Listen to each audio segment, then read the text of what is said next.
this IG report shows the FBI is broken, irredeemably corrupted. Same goes for the Justice Department.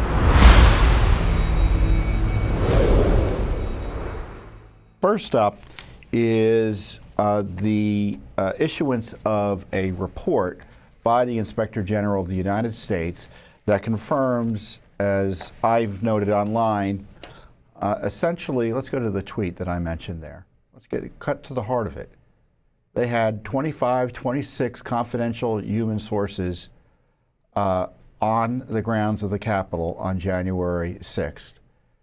And as I note, the FBI had a platoon of operatives on the Capitol on January 6th.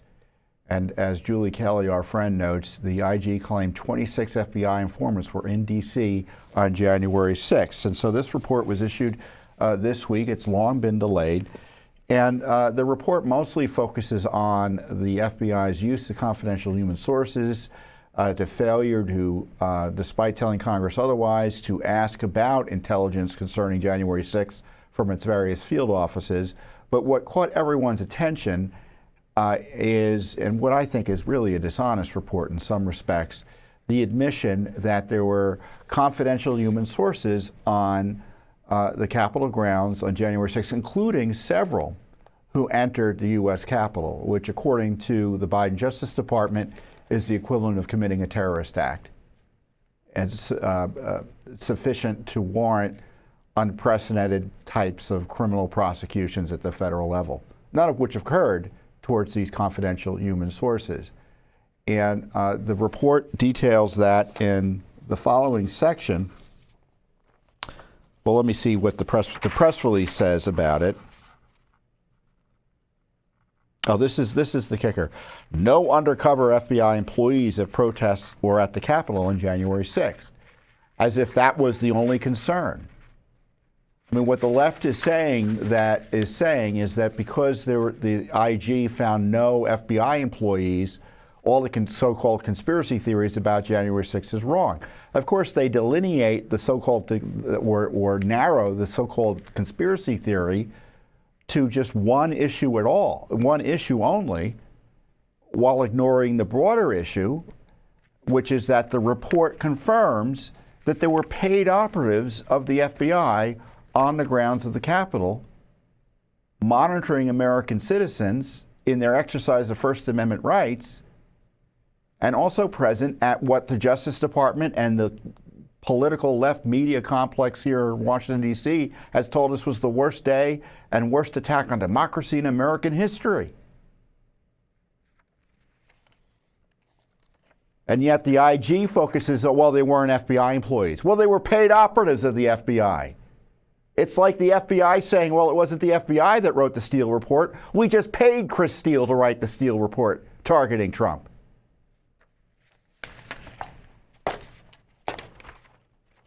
We found no evidence in the materials we reviewed or the testimony we received showing or suggesting the FBI had undercover employees in the various protest crowds. Well, isn't that nice? Well, what about the confidential human sources? Yes. The report also details our findings regarding FBI confidential human sources who were in D.C. on January 6th. Again, written in a way to exonerate the FBI as opposed to hold it accountable. The review determined that none of these FBI CHSs, confidential human sources, were authorized by the FBI to enter the Capitol or restricted area or otherwise break the law on January 6th. Well, they're still responsible if they did that under their theory of the law. Why? Why weren't they prosecuted? Certainly the ones who entered the Capitol. Nor was any CHS directed by the FBI to encourage others to commit illegal acts on January 6th. Okay. Does that answer the question whether confidential human sources paid by the FBI encourage others to commit crimes? No. Does it confirm or give us details as to whether the confidential human sources themselves committed crimes? No. So as far as I'm concerned, it's garbage.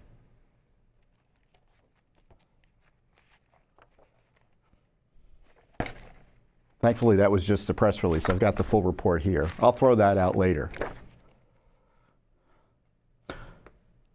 Page 77 of the IG report, findings regarding FBI confidential human sources who were in D.C. on January 6th, including 3 that had been tasked to report on predicated subjects believed to be attending the rally. So some were tasked to follow people into D.C., again, who were exercising their First Amendment protected rights. Our investigation determined there were a total of 26 FBI confidential human sources from a wide range of FBI field offices in D.C. on January 6 in connection with the events on January 6. Our review found that no FBI confidential human source was authorized to enter the Capitol or a restricted area or to otherwise break the law on January 6. Nor was any confidential human source directed by the FBI to encourage others to commit illegal acts on January 6. Of the 26 who were in D.C. for the events, the records we reviewed show that 4 confidential human sources entered the Capitol on January 6, 13 entered the restricted area, and 9 attended January 6 events but did not enter the Capitol or restricted area or otherwise engage in illegal activity. So that doesn't answer the question about whether the 13 plus 4 to 17 engaged in illegal activity.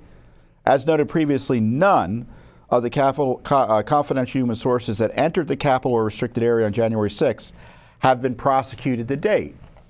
Okay, footnote number 97. So look at footnote number 97. We can draw that up on the screen here.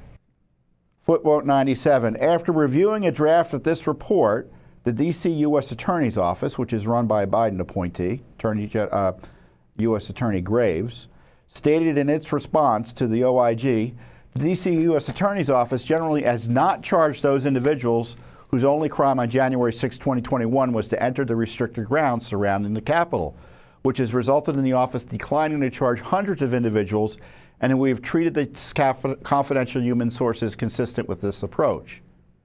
Okay, the scope of this review did not include prosecution decisions, including as to the FBI confidential human sources made by the D.C. USAO after the riot on January 6, 2021.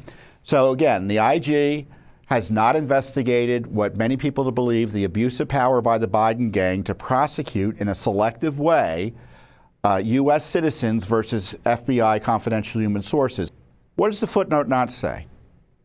It references has not charged whose only crime was to enter the restricted grounds. What about the confidential human sources and the Americans who entered the U.S. Capitol who've been charged? Why weren't the confidential human sources charged there? So here we have a dishonest, disingenuous response, at least as presented by the Office of Inspector General in the report, where they avoid the key issue as to why there was selective prosecution of American citizens who entered the U.S. Capitol, but not of FBI-employed confidential human sources. In our experience, if you're a confidential human source for the FBI, it means they're paying you money.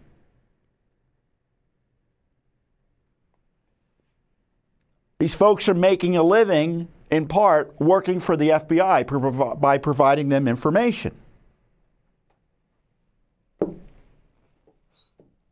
So what this means to me, all of this, that the IG is a waste, so let's get rid of that.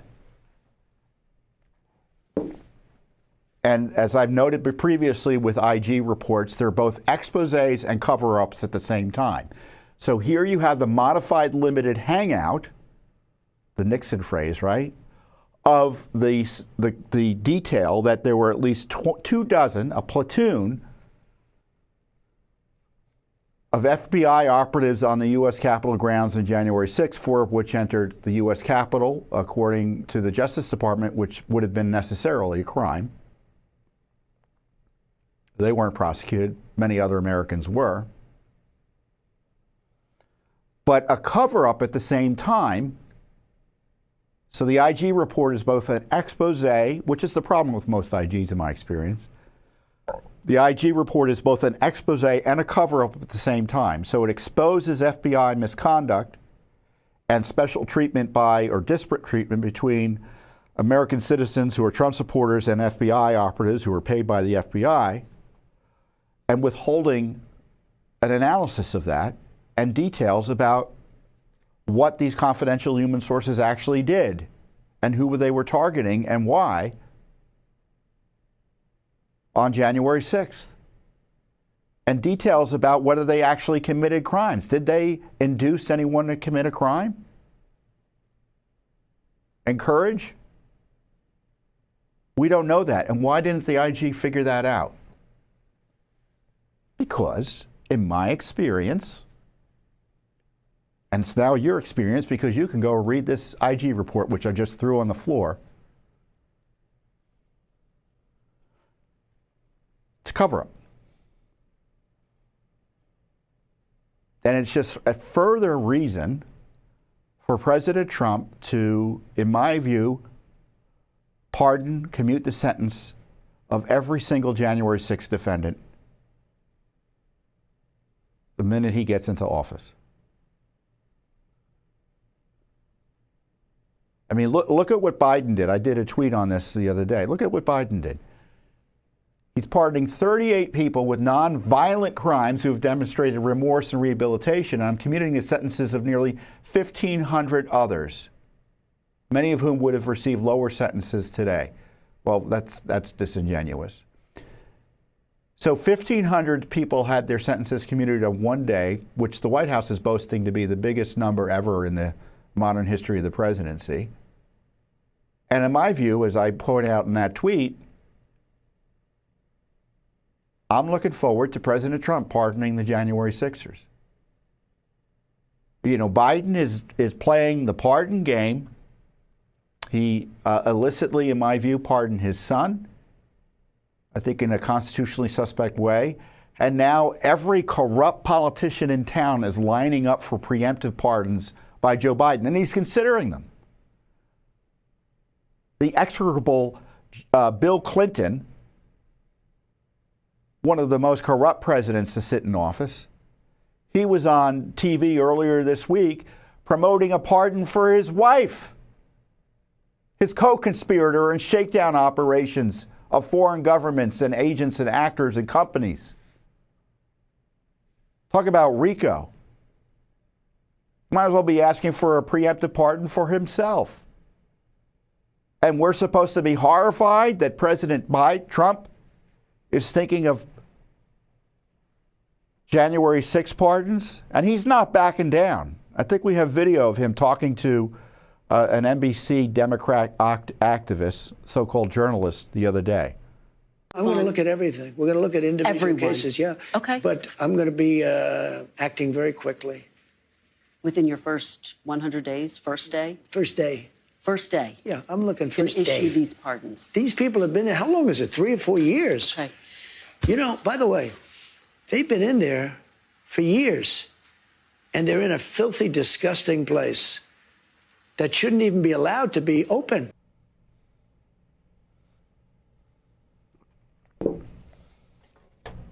So I tell you, if you agree with President Trump, who ran on providing pardons to the January 6ers, comment one way or the other below. I encourage you to spread the word about this issue. The pardons of Trump are, the planned pardons by Trump of the January 6ers are even more justified as a result of this DOJ report and everything else that we know has been going on in this town. So the IG has confirmed that 26 FBI operatives, paid operatives, confidential human sources, were up on Capitol Hill on January 6th. And I tell you, Kash Patel and Pam Bondi need to figure out what went on, or any other lawyer appointed by the president. Because I tend to think that even if it's run by Pam Bondi and Kash Patel, who are both great individuals, who I know, institutionally, I don't know if they can even get it done institutionally to look at their own agencies. I mean, Kash may have an easier time than Pam will because, you know, the FBI is a little bit more structured, and you know, he may be able to move it more quickly because they're a bit more organized and hierarchical. But the Justice Department, it's massive, so Pam may have a more difficult time. And again, you're asking the institutions in both cases to investigate themselves, and I don't know if that's going to work. So if I were Trump, I'd be appointing outside counsel, outside prosecutors to look at this. You need outsiders to investigate the insiders at the Justice Department and the FBI, certainly on the handling of January 6th. Now remember, they were trying to prosecute Trump on trumped-up charges that now have only been resolved because Trump's becoming president. If he hadn't been elected president, confidential human sources who violated the law for the FBI, while working for the FBI, it looks like, would remain unprosecuted, and they'd be trying to throw Trump in jail on so-called January 6 charges. I mean, that's how outrageous this is. So as far as I'm concerned, this IG report and these disclosures haven't gotten enough attention. Now, Judicial Watch is continuing to ask questions and have much litigation about what went on January 6th.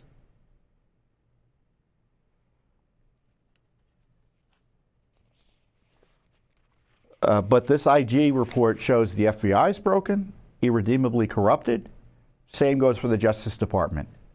And that the January 6 investigations and prosecutions are hopelessly compromised by retaliatory politics and corruption. Thanks for watching. Don't forget to hit that subscribe button and like our video down below.